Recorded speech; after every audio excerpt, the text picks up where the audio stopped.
আহা কি আনন্দ আকাশে বাতাসে।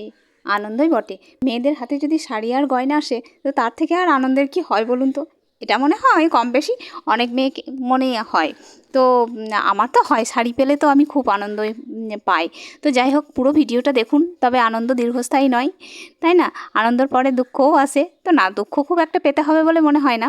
তো দেখুন, আজকে প্রথমেই যে শাড়িটা দেখাচ্ছি এটা হচ্ছে সম্ভবত কাতান। তো শাড়িটা কিন্তু ভারী সুন্দর দেখতে, তবে তার থেকেও বেশি পছন্দের শাড়ি হচ্ছে এই শাড়িটা। এটা হচ্ছে একটা বেনারসি, সরি বেনারসি না, মানে ব্যাঙ্গালোর সিল্কের ওপর গুজরাটি কাজ করা। তো এই শাড়ি কিন্তু ভারী পছন্দের শাড়ি। বেশিরভাগ মেয়েদেরই এরকম ধরনের শাড়ি পছন্দ হয় বই কি। তারপর একটা কপার জরির কাজ করা একটা সিল্ক দেখলাম, ওটাও বেশ ভারী সুন্দর কিন্তু। আর তারপর যে শাড়িটা দেখাচ্ছি, এই দেখুন, এই শাড়িটা একদম লাল টুকটুকে বউয়ের মতো লাগবে যেই পরবে। শাড়িটা হচ্ছে স্বর্ণচরী বা বালুচরী কিছু একটা হবে। তো যাই হোক, তারপর একটা নতুন ধরনের সিল্ক দেখছি, এই সিল্কটা কিন্তু ভারী সুন্দর। আর শাড়িটা হাতে নিয়ে দেখলাম খুব সফট দেখতে, অতটা কেমন লাগছে বলতে পারছি না, তবে কিন্তু হাতে নিয়ে দেখছি শাড়িটা ভারী সুন্দর। আর তারপর আসছি একটা রানী কালারের এই শাড়ি, কিন্তু এই সামনের পুজোতেই আমি আরেকটা পেয়েছি, সেটা হচ্ছে এক কাকিমা আমাকে গিফট করেছে। এই শাড়িটা কিন্তু খুব সুন্দর দেখতে, আমার কাছে একটা তো আগে থেকেই রয়ে গেছে এই শাড়ি। তো দেখলাম এই শাড়িটাও ভারী সুন্দর। আর তারপর দেখছি হলুদ রঙের একটা শাড়ি আছে, দেখুন পিঙ্ক কালারের পাড় দেওয়া, ভারী সুন্দর। এর ব্লাউজ পিসটা বানালে কিন্তু অসাধারণ লাগবে পরলে। এর পিঙ্ক কালারের ব্লাউজ পিস আছে আর সাথে কাজ করাও আছে ব্লাউজ পিসটায়।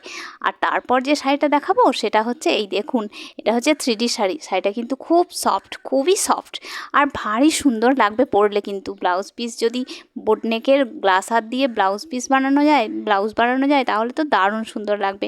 আর জানেন, সাদা রঙের একটা শাড়ি এসছে, এই শাড়িটা কিন্তু অপূর্ব সুন্দর শাড়ি।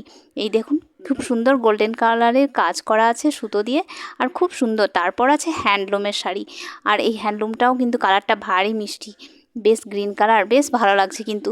তবে হ্যাঁ, এবার বলেই দিই আপনাদেরকে, এতগুলো শাড়ি আমাকে আজকে দুপুর থেকে সন্ধ্যা পর্যন্ত এর ফলস পাড় লাগিয়ে তারপর পিকো করে আমাকে রেডি রাখতে হবে।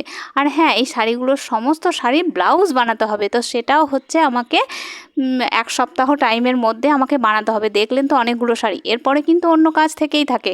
আর তারপরে একটা পার্টি ওয়্যার শাড়িও আছে, এই যে এরও ব্লাউজ পিস বানাতে হবে। তো যাই হোক, শাড়িগুলোর কাজ আমাকে চটপট করে ফেলতে হবে। চলুন দেখি, টাটা বাই বাই। কেমন লাগলো ভালো করে জানাবেন কমেন্ট করে।